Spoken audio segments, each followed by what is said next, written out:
Hai guys, welcome back to my YouTube channel. Jadi di video kali ini aku bakalan sharing ke kalian tentang pengalaman aku gimana sih rasanya tinggal di dalam asrama tentara. Jadi videonya di sini aku bakalan sharing tentang pengalaman aku selama aku tinggal di dalam asrama tentara. Nah, di sini aku bakalan uraikan kelebihan sama kekurangan yang aku alami sendiri berdasarkan pengalaman aku selama aku tinggal di dalam asrama tentara. Oke, yang pertama aku bakalan ngebahas tentang kelebihannya dulu nih. Jadi yang pertama untuk kelebihannya itu kita bisa lebih hemat. Kenapa bisa lebih hemat? Lebih hemat karena yang pertama kita tinggal di rumah dinas di dalam asrama tentara itu kita nggak bakalan membayar uang sewa. Beda kalau seandainya kita tinggal di luar asrama gitu ya kan, dalam artian bukan di rumah dinas. Secara otomatis kita bakalan disuruh sewa kan, disuruh sewa secara bulanan atau enggak sewa secara per tahun gitu ya kan. Kalau seandainya kita memang mau ngontrak rumah atau enggak kita mau beli rumah gitu ya kan, otomatisnya kan kita itu harus mengeluarkan uang yang lebih banyak lagi, terutama kalau seandainya kita ngontrak. Pastinya kan kita setiap bulan atau enggak setiap tahun itu kan bakalan bayar uang sewanya tuh. Nah, jadi selama kita tinggal di dalam rumah dinas, kita nggak bakalan tuh disuruh sewa bulanan gitu ya kan. Karena memang rumah dinas itu kan diperuntukkan bagi seorang prajurit yang memang aktif atau memang sedang berdinas di suatu daerah tersebut atau di salah satu tempat dinasnya di situ.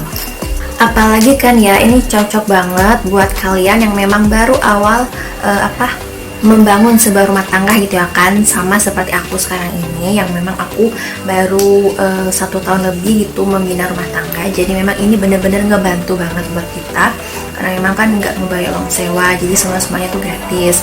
Tapi ada memang beberapa tempat atau beberapa kesatuan yang memang soal listrik sama airnya itu ada yang bayar dan ada juga yang tidak. Contohnya nih seperti aku waktu masih tinggal di asrama rusun di Batalion dulu waktu di Bandung gitu ya.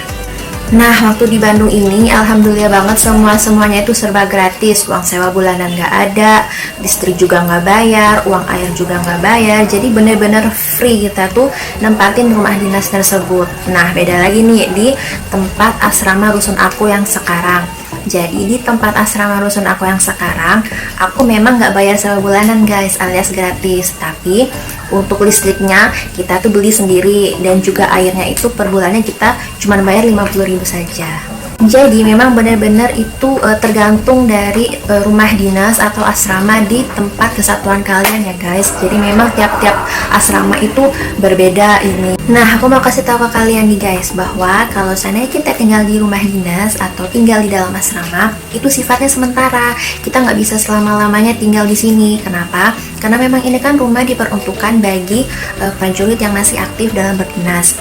Jadi selama suami kita itu aktif dalam kedinasan, kita masih bisa tinggal di dalam rumah dinas atau tinggal di dalam asrama. Tapi kalau seandainya suami kita udah pensiun, ya mau nggak mau kita harus pergi dari rumah dinas ini gitu ya kan, supaya bisa digantikan lagi sama prajurit aktif gitu.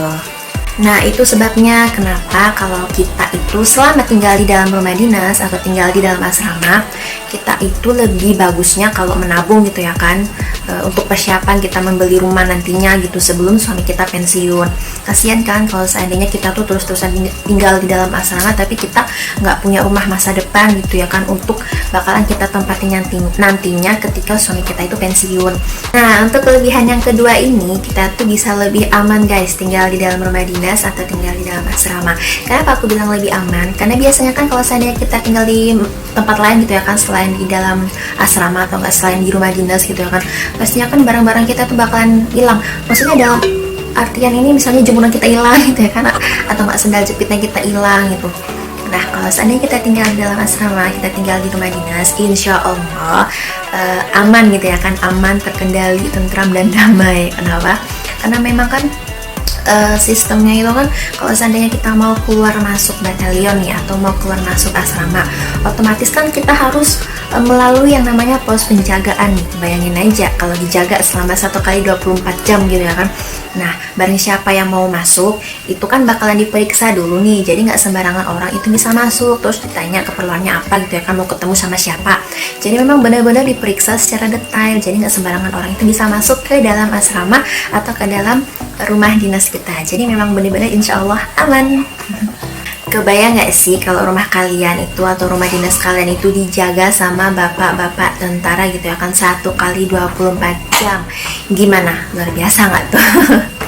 Nah, kelebihan yang ketiga, nah ini tuh kelebihan yang terakhir sesuai dengan pengalaman aku ya. Nah, kelebihannya itu kita bisa lebih produktif. Kenapa aku bilang lebih produktif? Karena kan kita tinggal di dalam asrama itu kan kita bertetangga nih dengan ibu-ibu persit lainnya. Otomatis kan kita pasti ikut yang namanya kegiatan persit. Nah, di mana kegiatan persit ini bisa membuat kita menjadi lebih produktif lagi. Karena banyak nih kegiatan-kegiatan dari persit gitu ya kan. Tapi tetap tugas utama kita itu menomor satukan yang namanya keluarga, yaitu suami dan juga anak. Tapi untuk kegiatan lainnya seperti kegiatan persit ini memang benar-benar bikin kita lebih produktif. Terlebih lagi untuk ibu-ibu yang memang full menjadi ibu rumah tangga gitu ya kan. Daripada bosan di rumah terus gitu ya kan, kita udah mengerjakan semua pekerjaan rumah tangga nih, kita juga sudah ngurus anak, sudah ngurus suami juga, pastinya kan ada yang namanya rasa bosan gitu ya kan. Nah, untuk menghilangkan rasa bosannya kita ini, kita bisa lebih produktif lagi dengan mengikuti kegiatan persit yang ada di dalam asrama. Dan kadang juga gitu ya kan, sesama ibu persit atau nggak sesama ibu-ibu lettingan gitu, biasanya tuh bikin acara kecil-kecilan gitu ya kan, acara masak-masak atau acara makan-makan gitu ya kan di salah satu rumah ibu persit atau ibu lettingan gitu. Jadi memang kita di sana di dalam asrama itu bisa membentuk yang namanya rasa kekeluargaan gitu, rasa kebersamaan, karena memang kan kita sama-sama merantau nih. Kalau aku ngomongin soal masak-masak gitu ya kan, aku jadi ingat satu momen dulu waktu aku masih tinggal di asrama di Batalo di Bandung gitu ya kan. Memang sih aku cukup singkat tinggal di asrama di Bandung itu, kurang lebih cuma 2 minggu aja setelah aku nikah, karena memang tiba-tiba sprint suami aku itu, sprint pindahnya itu cepet banget keluar gitu. Jadi mau nggak mau ya memang harus keluar gitu ya kan. Sebelumnya aku mohon maaf banget nih ya kalau seandainya ada background suara anak kecil gitu, karena memang kan aku tinggal di asrama rusun yang tipe rusun gitu. Jadi memang rumahnya berdekatan. Jadi kalau seandainya ada suara besar itu pasti bisa kedengaran juga di rumah. Oke, sampai aku lupa nih ya ceritanya sampai gimana. Kalau nggak salah ceritanya itu sampai di aku masih tinggal di dalam asrama itu ya kan, kurang lebih 2 minggu. Nah, ada satu momen yang memang aku sama lettingan aku nih, sama ibu-ibu senior juga waktu itu beberapa yang ikut masak-masak gitu ya kan, makan-makan juga di salah satu ibu-ibu lettingan aku gitu. Jadi aku baru awal gitu ya kan ngikut kegiatan senam pagi nih. Alhamdulillah gitu, apa ya, bisa lebih deket lagi gitu sama ibu-ibu persit lainnya gitu ya kan, dengan acara masak-masak kayak gitu, acara makan-makan gitu ya kan.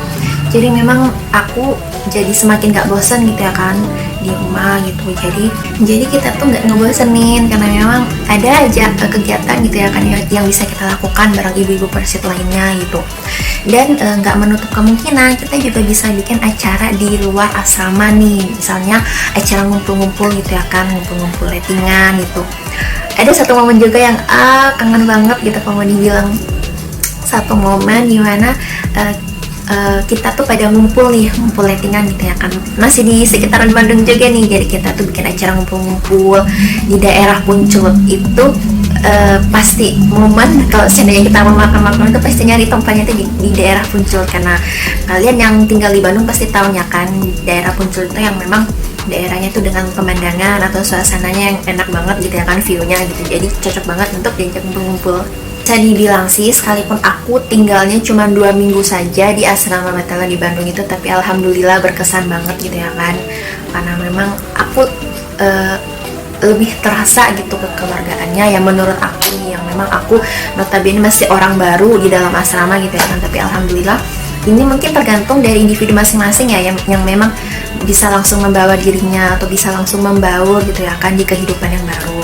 Jadi ini pesan aja buat kalian gitu, supaya kalau memang kalian baru pertama kali masuk di lingkungan asrama atau nggak di rumah dinas, mungkin bisa pinter-pinternya kita membawa diri aja. Nah, itu dia tadi guys, segala kelebihan ketika kita tinggal di dalam asrama versi pengalaman aku nih. Pastinya kan pengalaman orang berbeda-beda gitu ya kan. Oke, next aku bakalan ngebahas seputar tentang kekurangannya. Oke, kekurangannya yang pertama yaitu kita pastinya tentu harus mematuhi segala aturan yang berlaku di dalam lingkup asrama. Nah, seperti yang kita ketahui kan, kita kalau udah menikah sama yang namanya abdi negara, kita itu juga harus mengikuti segala aturan yang berlaku di lingkungan masyarakat. Lingkungan asrama maksudnya gitu. Beda tuh kalau seandainya kita tinggal di luar asrama gitu ya kan, tadi perumahan atau di kompleks mana gitu, biasanya kan kita tidak terikat yang namanya aturan nih. Paling kalau terikat yang namanya aturan, kalau misalnya yang aku tahu nih ya, pasti kalau ada tamu itu ya kan wajib lapor gitu 1 kali 24 jam ikut Ketua RT kalau nggak salah ya. Nah, kalau tinggal di asrama itu kita wajib mematuhi segala peraturan yang ada. Contohnya nih, kalau seandainya kita mau masuk ke dalam batalion, atau enggak kita mau masuk ke batalion itu ya kan dengan ngajak keluarganya kita, otomatis kan kita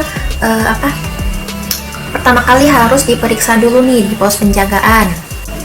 Nah, jadi pengalaman aku waktu di asrama di Batalion Bandung gitu ya kan, aku tuh kalau keluar masuk asrama tuh paling nggak mau sendiri. Aku paling senangnya itu ya sama suami aku gitu ya kan, supaya lebih cepet lolosnya gitu, nggak melewati pemeriksaan lagi di pos penjagaan gitu ya kan, karena memang kan suami aku kerjanya di situ, otomatis kan banyak yang tahu gitu ya kan, jadi nggak perlu diperiksa gitu. Jadi aku istilahnya suamiku tuh sebagai tameng nih jadi bisa langsung lolos gitu ya kan. Tapi beda lagi nih guys ketika aku tinggal di asrama aku yang sekarang nih. Nah, tipe asrama aku yang sekarang ini sama, yaitu aku tinggalnya di asrama tipe rusun, tapi bedanya di sini itu tidak dijaga sama bapak-bapak tentara, atau tidak ada yang namanya pos penjagaan nih sama kayak di batalion. Jadi asrama di sini itu tuh campur, jadi yang dinasnya di Kodim atau nggak dinasnya di Korem itu jadi satu semua tinggal di asrama ini. Memang kita tidak ada yang namanya pos penjagaan, tapi di setiap jalan gitu ya kan di dalam asrama ini, jadinya itu di setiap jalan atau di masing-masing jalan di dalam asrama aku yang sekarang ini itu udah dipasangin portal. Jadi dulunya itu memang sempat jadi jalanan umum nih, jadi semua orang itu bisa lewat gitu ya kan, tapi sekarang itu sudah ditutupin portal semua di bagian akhir jalan itu ya kan, atau nggak di akhir gang gitu. Jadi memang nggak bisa sembarangan orang masuk juga gitu. Paling yang bisa masuk itu ya yang memang tinggal di dalam asrama sini, atau enggak keluarga gitu ya kan yang mau datang dari luar terus mau masuk asrama ini mungkin bisa. Tapi kalau seandainya tukang gojek lewat atau enggak yang jualan-jualan lewat itu kayaknya susah banget lewat, karena memang udah ditutupin sama portal, karena jalanannya atau gangnya itu sudah bukan jalanan umum lagi gitu. Jadi memang tiap-tiap asrama atau tiap-tiap rumah dinas itu bakalan berbeda sesuai dengan tempat dinas calon suami kalian.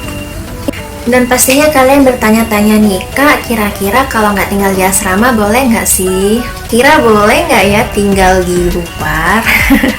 Jawabannya adalah tergantung lagi, kembali lagi ke tempat dinas calon suami kalian gitu ya kan. Kalau aku di Bandung dulu nih, contohnya nih, itu untuk sekarang sih tidak bisa kita tinggal di luar asrama, harus semuanya itu tinggal di dalam asrama gitu ya kan. Tapi kalau di tempat rumah dinas aku yang sekarang atau di asrama aku yang sekarang itu kita bebas, kita mau tinggal di asrama monggo, kalau kita mau tinggal di luar juga monggo, silahkan gitu. Jadi ya kembali lagi intinya tuh yang pertama itu tergantung dari kebijakan atau tergantung dari tempat dinas calon suami kalian gitu guys. Tapi sih yang menurut aku lebih banyak untungnya kan, yang aku jabarkan tadi kan keuntungannya ada 3 nih, kekurangannya kan cuma 1. Jadi menurut aku lebih enaknya ya tinggal di dalam asrama sih. Tapi ya tergantung dari kalian gitu ya kan. Kalau kalian bisa membawa diri, ya insya Allah kalian tinggal di dalam asrama itu ya bakalan aman, tentram, dan damai gitu ya kan. Tapi kalau seandainya kalian mungkin tidak bisa membawa diri dengan lingkungan sekitar atau mungkin dengan tetangga, ya nggak tahu lagi tuh gimana jadinya. Nah, intinya tuh dari tadi intinya terus ya pokoknya intinya tuh banyak. Nah, ini salah satu intinya tuh Dimanapun kita tinggal nih, entah itu di dalam asrama ataupun di luar asrama, yang pastinya kan kita itu harus pintar-pintar dalam membawa diri di lingkungan sekitar kita gitu ya kan. Terlebih lagi kalau seandainya kita tinggal di dalam asrama. Nah, kita itu kan hidup bertetangga. Nah, tetangga kita ini kan ibu-ibu Persib yang memang berlatar belakang berbeda-beda suku gitu ya kan, bermacam latar belakang yang berbeda juga. Dari Sabang sampai Merauke kita dikumpulkan di dalam satu asrama, dan kita mempunyai watak dan sifat yang berbeda. Jadi kita lebih pintar-pintarnya aja lah dalam menjaga diri. Terlebih lagi kita harus menjaga etika. Ini penting banget, etika Persib gitu ya kan. Nah, aku kan udah pernah bikin nih video tentang etika Persib, jadi kalian bisa mempelajari di video itu gimana dalam beretika di etika Persib. Nah, itu aja. Oke guys, sekian video aku hari ini. Semoga bermanfaat buat kalian semua. Jangan lupa follow Instagram aku di @hamca1112. Nah, di situ kalian bisa ngasih saran ke aku nih, kira-kira next video kalian mau aku bikin video tentang apa lagi.